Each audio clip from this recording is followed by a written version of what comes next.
ጤና ይስጥልኝ ውድ ኢትዮጵያውያን ወገኖቼ እንደምን አላችሁ? ሰላም ናችሁ ወይ? ተጠፋፋን አይደለም? ያው እንግዲህ አሁን እንደምታውቁት ኑሮ ማህበራዊ ህይወት አንዳንድ ጊዜ በዛ ሲል በቃ እዛም ለቅሶ እዛም የተለያዩ ነገሮች ሲከሰቱ አንዳንድ ጊዜ ያጠፋፋናል። እንዴት ናችሁ? ሰላም ናችሁ ወይ? አለሁ እኔ እግዚአብሔር ይመስገን። እናንተስ እንዴት ናችሁ? ሁላችሁም ሰላም ናችሁ? ደጋፊዎቼ፣ ፎሎወሮቼ እንዲሁም ኢትዮጵያውያን በሙሉ እጅግ በጣም አከብራችኋለሁ። እንግዲህ ዛሬ ተከስቻለሁ። አንዳንድ ሁኔታዎችን አጫውታችኋለሁ እንደተለመደው። ከዛ በፊት እስቲ አንድ ሙዚቃ ልጋብዛችሁ።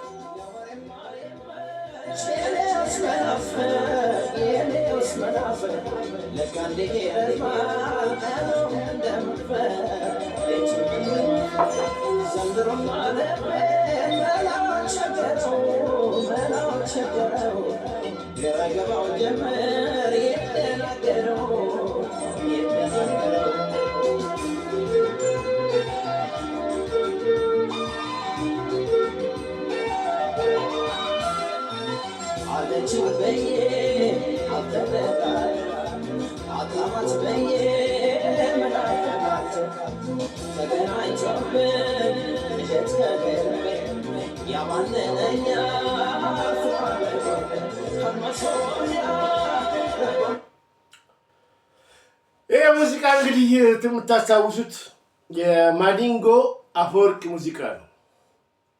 ማዲንጎ ወንድማችን ወደማይቀረው ወደዚህ ዓለም ፍጻሜ ሞት ከተለየ እንግዲህ የተወሰኑ ዓመታት ሆናል። በጣም በከፍተኛ ሀዘን ነው። እንዳጋጣሚ ሳላስበው ነው ራሱ የሙዚቃ ፊት ለፊቴ የተደቀነብኝና በዚህ አጋጣሚ አንድ ጨዋታ ላጫውታችሁ። ማዲንጎ አፈወርቅ ገና ሙዚቃ ገና ሀ ብሎ ሲጀምር ላፎንቴን የሚባል ግሩፕ ነበረ። ታደለ ሮባ እነ ብርሃኑ ተዘራ የነበሩበት ማለት ነው። እና ገና ከጎንደር መጥቶ ሙዚቃ ሀብሎ ትሬኒንግ ሲያደርግ ነፍሱን ይማረውና ጸጋቸው ኃይለ ኢየሱስ ይባላል ወንድማችን።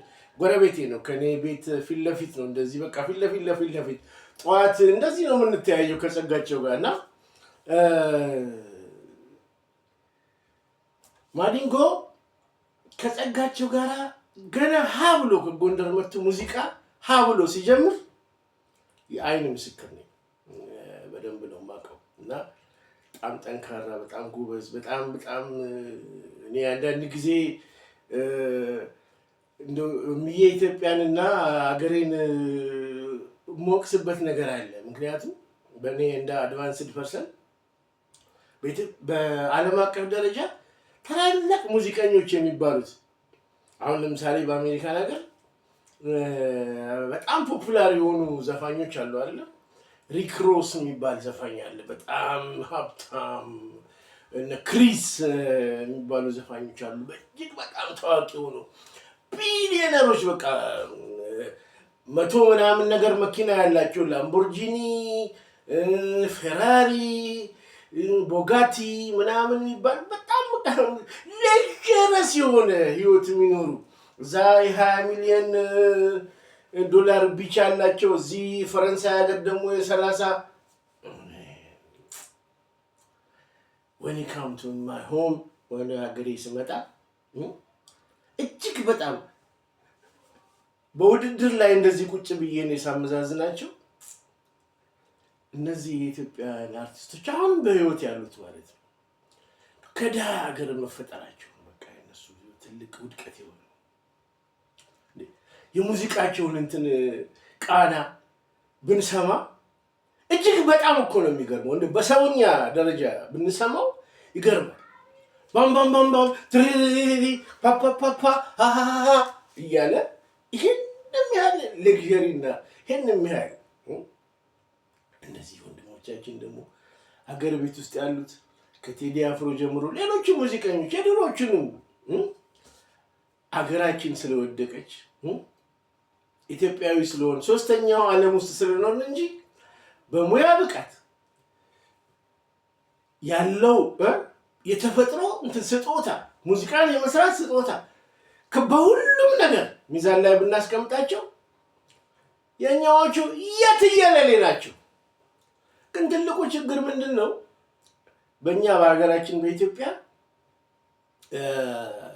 የኢንተርቴንመንት ዘርፍና ስፖርትን በሚመለከት የዛሬው ዋና አጀንዳዬ ለእናንተ ዛሬ ላቀርብ የፈለኩት ስፖርት በኢትዮጵያ የሚል ነው አርስቴ እና ስፖርትና ኢንተርቴንመንት ላይ ኢትዮጵያውያን ምንም ኢንቨስት ያደረግነው ነገር የለም። ትልቁ ዓለምን እያንጫጫ ያለው የአንድን ሀገር ማንነት በደረጃ ለማስቀመጥ ከፈለገ 1 2 3 4 እንኳን ብለን በደረጃ ብናስቀምጥ በሁሉም ዘርፍ ተቀዳሚ መሆን የሚገባው ኢንተርቴንመንት በአንደኛ ደረጃ፣ በሁለተኛ ደረጃ ስፖርት ነው። እኛ ኢትዮጵያውያን በዚህ ደረጃ ላይ አልሰራን። ምንም የሰራነው ነገር የለም። የተጀመረውንም ነገር ዱቄት ነው ያደረግነው፣ አፈረስነው እና ዛሬ ስፖርትን በተመለከተ በእኛ ጊዜ በጥንት በቀዳማዊ ኃይለ ሥላሴ ጊዜ የነበረው በኢትዮጵያ ውስጥ ያለው የስፖርት ሁኔታ እና አሁን ኢትዮጵያ አሁን ባለችበት ሁኔታ ስፖርታችን ምን ይመስላል የሚለውን እንግዲህ በዛሬው ፕሮግራሜ ላይ እንደ አጀንዳ አነሳላችኋለሁ። እንደምታውቁት ኢትዮጵያ በቅኝ ግዛት ልትወረር የነበረበት አጋጣሚ ነበር እና ያውም ጣሊያኖች በ1900 ዓመተ ምህረቱን እንኳን አሁን ኤግዛክትሊ ቀኑን መናገር ባልችልም በጣሊያን ሀገር ውስጥ አንድ ዱቼ የሚባል መሪ ተከስቶ ነበር። ዱቼ አልቤርቶ ሙሶሎኒ ይባላል። ቤኔቶ ሙሶሎኒ ዓለምን ያንቀጠቀጠ ህዝባዊ ሰልፍ ጠርቶ ነበር በሮም በጣሊያን ሀገር እና በዛ ሰልፍ ላይ እውሩም እንዳይቀር፣ ቆማጣውም በድጋፍ እንዳይቀር፣ በዓለም ዙሪያ ያሉ የሱ ደጋፊዎችም እንዳይቀር፣ በጣሊያን ሀገር የሚገኝ ማንኛውም ዜጋ እንዳይቀር ብሎ ነው ጥሪውን ያደረገው እና በዛ ሚሊተሪ ፓሬድ ነው እንግዲህ በሱ በኩል የተደረገው። በዛ ቀኑን አሁን ኤግዛክትሊ መናገር ባልችልም ዓለም ሁሉ ከፍተኛ ትኩረቱ የነበረው የዱቼ ሙሶሎኒ ስብሰባ ነው። ሮማ አደባባይ ነው ስብሰባ የተደረገው። እንዳልኳችሁ ውሩ በመሪ ቆማጣው በድጋፍ የቀረ የለም። የአውሮፓ መንግስታት መሪዎች የመጡት መጡ፣ ያልመጡትም ደግሞ በቴሌቪዥን ስክሪን ሁሉ ይከታተላሉ። ዱቼ ሙሶሎኒ ምን አለ? 1 ሰዓት ተኩል የፈጀ ንግግር ነው ያደረገው እና በዛ ንግግር ወቅት ዛሬ በመላው ዓለም ይተላለፋል ፕሮግራም። የሮም አደባባይ በህዝብ ተጨናንቃለች። ከመላው ሌላው ቀርቶ ከጣሊያን ግዛት አልፎ በደሴቶች ውስጥ የሚኖሩ ጣሊያኖች በሙሉ ተሰባስበዋል ሮም ላይ። የቀረ የለም። ስብሰባው ላይ ለመታደም በቃ ህዝቡ ጥቅጥቅ ብሏል። ዱቼ ሙሶሎኒ በመስኮት ላይ ብቅ አለ፣ ጨበጨባል። ዛሬ የምነግራችሁ አንድ ታላቅ የምስራች አለኝ። ምንድን ነው ብሎ ሲጠብቁ የጣሊያን ህዝብ ሆይ እስከ ዛሬ በሚስጥር የያዝነው ጉዳይ ነበር። ዛሬ ግን ለእናንተ ለታላቁ የኢትዮጵያ የጣሊያን ህዝብ የምስራች እነግራችኋለን። በምስራቅ አፍሪካ አንድ ኢትዮጵያ የምትባል አገር አለች። ይቺ ሀገር በተፈጥሮ ማዕድን የበለጸገች የሰዎች ልጆች መገኛ ተብላ የምትገመት እጅግ ታላቅ ታሪካዊና ባህላዊ ቅርስ ያላት ዓለምን ሁሉ መመገብ የምትችል ለም የሆነች ገነት ተብሎ የሚጠበቀው ቦታ ምናልባትም እዛ ሊሆን ይችላል ተብሎ ይገመታል።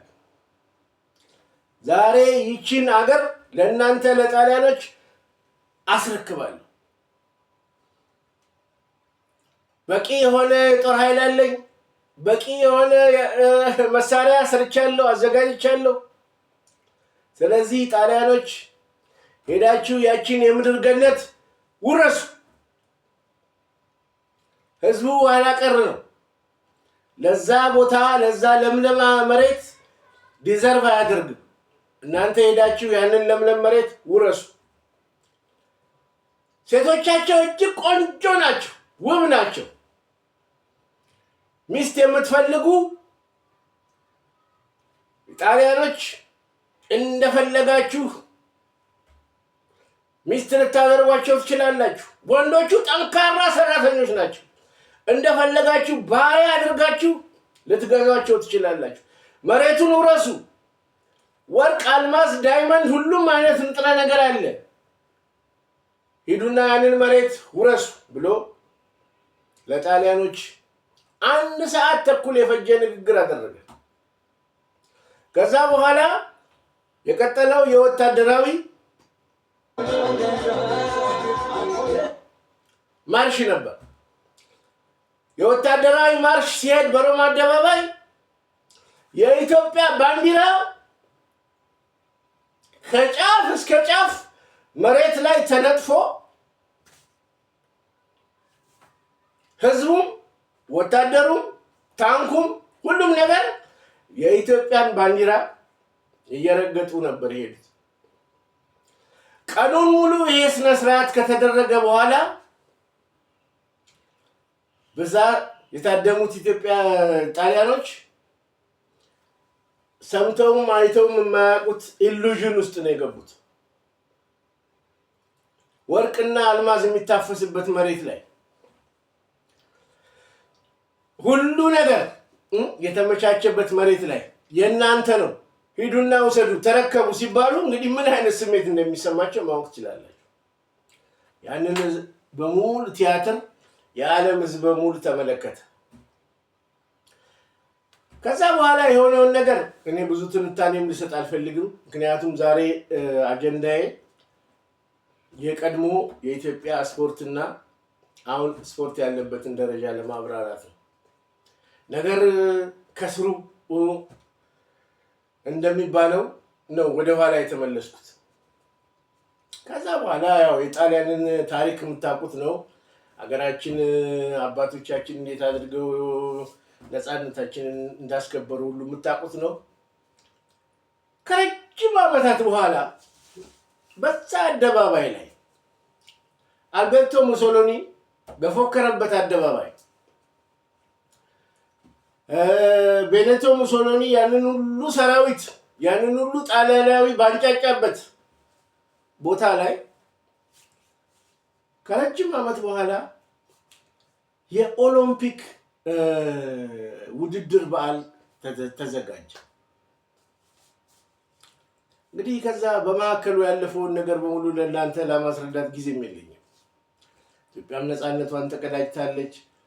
እነሱም ወደ መጡበት ሰይፍ ወደ ሰገባውም ተመልሷል።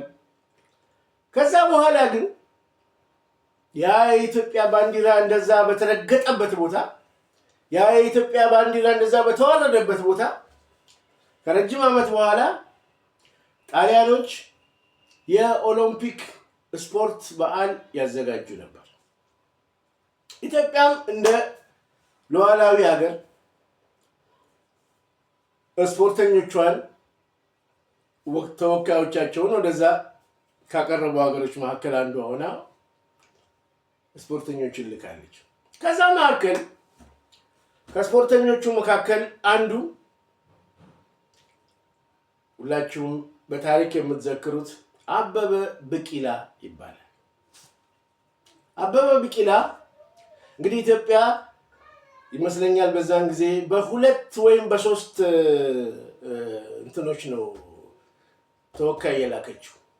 አንደኛ በአትሌቲክስ፣ ሁለተኛ በብስክሌት፣ ሶስተኛ ደግሞ በቦክስ እርግጠኛ አይደለሁም በቦክስ ሶስት እንትኖችን ነው ወደ የላከችው። ኢትዮጵያ ተወካዮቿን ወደ ጣሊያን ሀገር ከመላኳ በፊት አበበ ቢቂላ በአጼ ምኒልክ ቤተመንግስት ውስጥ ገብቶ እንግዲህ ኢትዮጵያ በታሪክ በተለያዩ ጊዜዎች አርበኞችን ያፈራች ሀገር ነች። ለሀገራቸው ኩራት የሆኑ ዜጎችን ያፈራች ሀገር ነች እና አትሌት አበበ ቢቂላ ወደ ሮም ለውድድሩ ከመሄዱ በፊት በአጼ ኃይለ ሥላሴ ቤተመንግስት አንድ የሽኝት ስነ ስርዓት ተደርጎ ነበር እና በዛን ጊዜ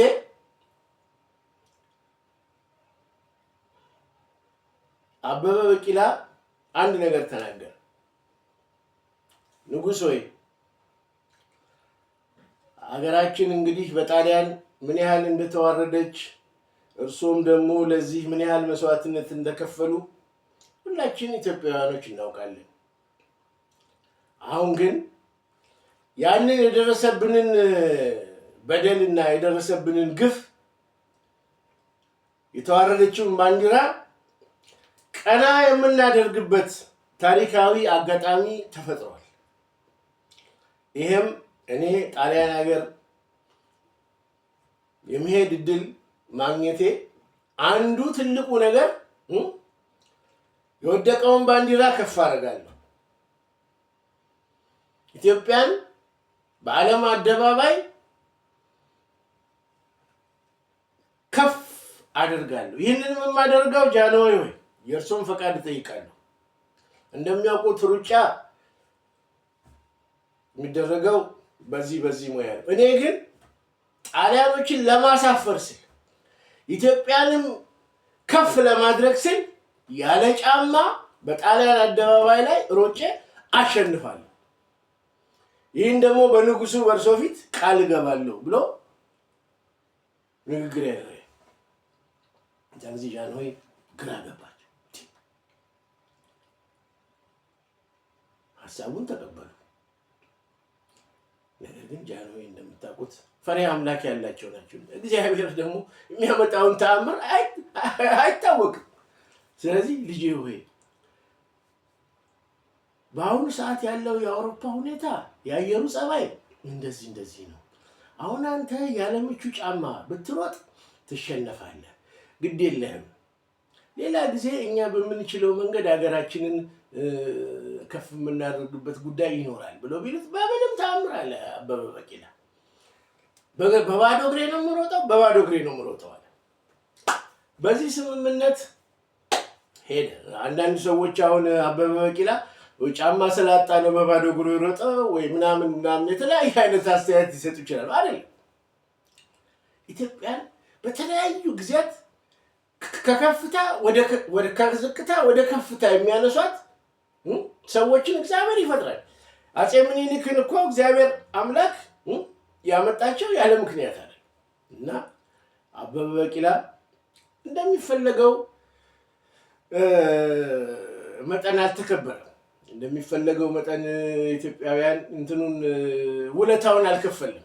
ይሁን እንጂ ምንድን ነው የሆነው? በሮም አደባባይ በኦሎምፒክ ጨዋታ ላይ ከ200 በላይ አገሮች በተሳተፉበት በዛን ጊዜ በእርግጥ ብዙ የአፍሪካ እንትኖች አልነበሩም፣ ተወዳዳሪዎች አልነበሩም። ዓለም በሙሉ እንደዚህ በከፍተኛ ደረጃ በሚከታተለው የኦሎምፒክ ውድድር ላይ አበበ ቢቂላ ሩጫው ከመደረጉ በፊት ለአትሌቲክስ ፌዴሬሽን በዛን ጊዜ ለነበሩት የሮም እንትኖች በባዶ እግሩ እንደሚሮጥ አስታወቀ። ማንም አልተቀበለም። ምክንያቱም ቢጠይቁትም ሊያስረዳ አልቻለም። ጫማ አላደርግም አለ። በቃ ሊያስገድድ የሚችል ምንም ኃይል አልነበረም። ለምንድን ነው ጫማ የማታደርገው? በዛን ጊዜ የነበሩ ጫማ ፋብሪካዎች የተለያየ ጫማ እናቀርባሉ። አይሆንም ማለት ያለ ጫማ ነው የምሮጠዋል። ማንም ሊያስገድደው አይችል። ተመልከቱ እንግዲህ ተአምሩ። ጨዋታው ሩጫው ተጀመረ። ከፍተኛ የሆነ ትኩረት የነበረው ጨዋታ የኦሎምፒክ አጀማመር እንግዲህ ቀስ እያለ እያደገ የመጣበት ዘመን ነው። በዛን ጊዜ በቃ ስቴዲየሙ ከአፍ እስከ ገደፉ ሞልቷል። ከሁለት ቀን በፊት ነው ይመስለኛል፣ ከአንድ ቀን በፊት ኢትዮጵያዊ ሯጭ አበበ ቢቂላ በባዶ እግሩ እንደሚሮጥ በመላው ዓለም ነገሩ ተበትኗል። ዓለም በሙሉ ጉድ እያለ አንድ ሯጭ ጫማ አልፈልግም በባዶ እግሬ ነው የምሮጠው፣ ኢትዮጵያን ማንነቷን እንኳን የማያውቁ ሀገሮች። ሩጫው ተጀመረ፣ ተተኮሰ። ከ10 ኪሎ ሜትር በኋላ በባዶ እግሩ የሚሮጠው ሰውዬ በቃ የመሬቱ የአስፋልቱ ሙቀት በእርግጥ ከመሸ ነው ጨዋታው እንትን ያለው ቢሆንም ግን ያቋርጣል ተብሎ ሲገመት እየቀደመ 10ኛው ኪሎ ሜትር ላይ እየቀደመ 30ኛው ኪሎ ሜትር ላይ ሩጫውን ያሸንፋሉ የተባሉት የጣሊያንና የጃፓን ማራቶኒስቶች ወደኋላ እየቀሩ አቤ በባዶ እግሩ ጫ እያደረገ መሬቱን እያንጠባጠበ ከዛ በኋላማ ምን ቁጡ የዛን ጊዜ እንዳሁኑ ኢንተርኔት የለም፣ ካሜራ የለም። ያቺ ብላክ ኤንድ ዋይት ቴሌቪዥን ነች እንደዚህ በማኔቤላ የምትነሳ ቢሆንም ግን አሜሪካን ሀገርም ሁሉ በግምት በዓለም ላይ እንደው በጣም ሪሞት ኤሪያ ለኢትዮጵያ ያለው አላቀር የሆኑ ሀገሮች በስተቀረ ሁሉም የሰው ዘር በሙሉ ሩጫውን ይከታተል ነበር። 35ኛውና 40ኛ ደቂቃ ላይ ዓለም በሙሉ ወደ ላይ ተነሳ። ምክንያቱም ብቻውን ጥሏቸው ሄዷል። እየሮጠ ነው፣ እየቀደመ ነው። አቤ ሰነጠቀው።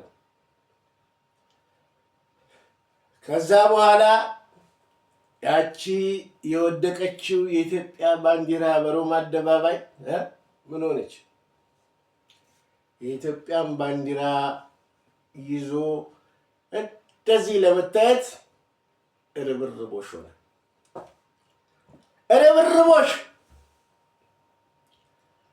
አቤ ዓለምን አስደመመ፣ ሰንጥቆ ገባ። ስቴዲየም ውስጥ ሲገባ ስቴዲየሙ ከአፍ እስከ ገደፍ ሞልቷል። ጥቅጥቅ ብሏል በሰው ልጆች። በሚገርም ሁኔታ፣ በሚያስደንቅ ሁኔታ ምናልባት በጎግል እና በዩቱብ ሁኔታውን ልትከታተሉ ትችላላችሁ ወንድሞቼ።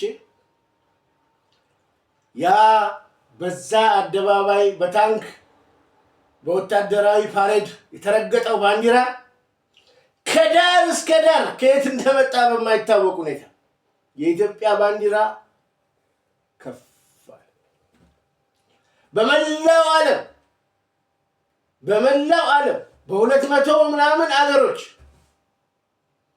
የኢትዮጵያ ባንዲራ እጅግ ተውለበለበ። አበበ ቢቂላ ያንን የማሸነፊያውን ገመድ ሰንጥቆ ካለፈ በኋላ የሚገርማችሁ ነገር እኮ 42 ኪሎ ሜትር አይደለም በባዶ እግሩ በጫማም የሮጠ ሰው እንዴት አለክልኮ እንደሚወድቅ ታውቃላችሁ አይደል? አቤ አንድ ዙር እንደገና እጁን እያውለበለበ አንድ ዙር ስቴዲየሙን ዞረ። ምርቃት ልበለው እንግዲህ ምን እንደሆነ አላውቅም። አንድ ዙር ከዞረ በኋላ እንደገና ይወድቃል ብለው ፎጣና ምናምን ይዘው የሚጠብቁ ነበሩ በረኞች። ከዛ በኋላ እንደገና ምን አደረጋብኝ? ስፖርት፣ ቁጭ ብድግ፣ ዱብ ዱብ፣ ፑሽአፕ። ይሄ ሰው አይደለም። መለኮታዊ ነው፣ ከሌላ ዓለም የመጣ ልክ እንዳሁን እንደ አሊያንስ እንደሚሉት መመርመር አለበት ተባለ። በቀጥታ ይዘውት እና ስፖርት በዚህ አይነት ሁኔታ በኢትዮጵያ ተጀምሮ በክቡር አበበ ቢቂላ በመላው ዓለም ኢትዮጵያ ከፍ አለች። በመላው ዓለም ኢትዮጵያ ከፍ አለች። እንግዲህ ይሄ አርዕስት በጣም በጣም ሰፊ ነው። በአንድ ፕሮግራም ብቻ ልጨርሰው አልችልም። ኢትዮጵያ አሁን ያለችበት ሁኔታ በቀድሞ ኢትዮጵያ በእግር ኳሱ ሁኔታ በሌሎች የስፖርት ሁኔታዎች ኢትዮጵያ ምን ደረጃ ላይ እንደነበረች በክፍል 2 ደግሞ ማስደምጣችሁ ይኖራል። ለዛሬ እንግዲህ በዚህ ሙዚቃ ልሰናበታችሁና በሚቀጥለው ደግሞ በሁለተኛው ፕሮግራም ይመጣል።